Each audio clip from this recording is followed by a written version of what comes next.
Hello and welcome to another episode of the Monday Book Club. This week we're looking at the first in what's likely to be a series of Star Wars novels. It's Dark Disciple, and let's get straight into it. There are a few books that have both thrilled and infuriated me in equal measure the way Dark Disciple managed to. Having checked around online, it seems I'm not alone in this view either. Of all the new Star Wars canon, this feels the most like an episode of the TV series that it's following, with all the problems associated with that. Christie crafts a more nuanced view of the Clone Wars than I was expecting going into this book.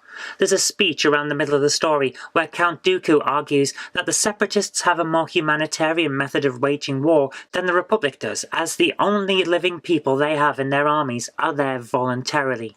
He argues that the use of clone troopers by the Republic is akin to conscripting slaves to fight your wars for you. On the surface, this is a very compelling argument, and if that had been made more of in the prequel trilogy, maybe the films could have been more interesting.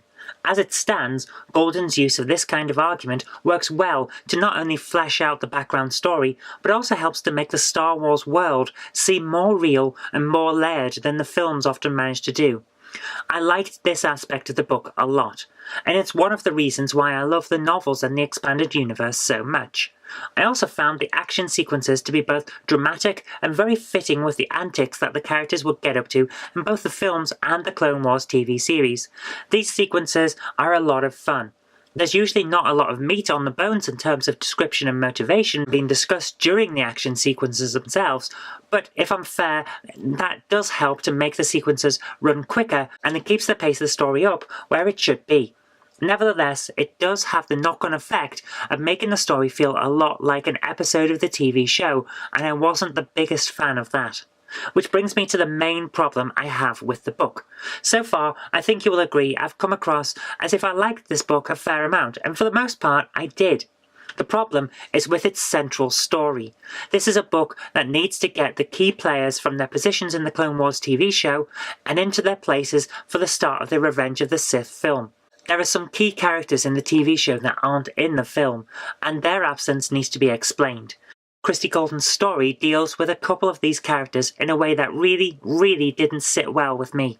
Asajj Ventress is an ass-kicking antagonist from the Clone Wars series. She's tough, she's an action girl, and she's widely regarded as a standout character. She's one of our twin protagonists for this novel, and the resolution of her story arc is terrible. It doesn't fit with the character. Key parts of her decision-making come out of left field, and her resolution is a kick in the teeth for anyone who enjoys the character. Conversely, Quinlan Vos is handled with care and respect. His character arc is a little galling in places, especially his interactions with Dooku in the latter half of the book. His motivations range from secretive to outright nonsensical, but at least he's not screwed over massively by his own story. It's immensely frustrating. We have two great characters and two very different ways of handling them, all within the same story. That's what hurts the most, I think, the fact that we have such a direct comparison here. One character is handled well, the other is screwed over, and all by the same author, in the same story, and ostensibly for the same ultimate reason. I don't know whether this resolution was mandated by Disney or whether it was the author's idea, but either way, it feels like a slap in the face. Nevertheless, the final scenes are still rather touching, and I did end the story with a tear in my eye, so I can say this. With the bad decisions laid aside, there is still a well-written and somewhat compelling story, at least in places. It took me several attempts to actually get through the book, because in those parts where it's not well written, the story quickly becomes aggravating and not fun to continue with. Sometimes there are books where you'll either love them or hate them. This is not one of them. It's almost universally disliked, and the reasons are pretty justified. Give it a try if you need to know everything about the backstory of the new Star Wars canon, or skip it if you don't. Okay, as you can see, it wasn't one of the best books that I've ever read. It's got some good parts, it's got a fair amount of bad to it as well, though. And as a result, it's a mixed bag. You're either going to kind of find it alright, or you're going to hate it, basically. I have never met anyone who actually really likes this novel. It's a shame because it's a really significant part of the new Disney canon, and it's just one of those things, isn't it? You can't have them all, great.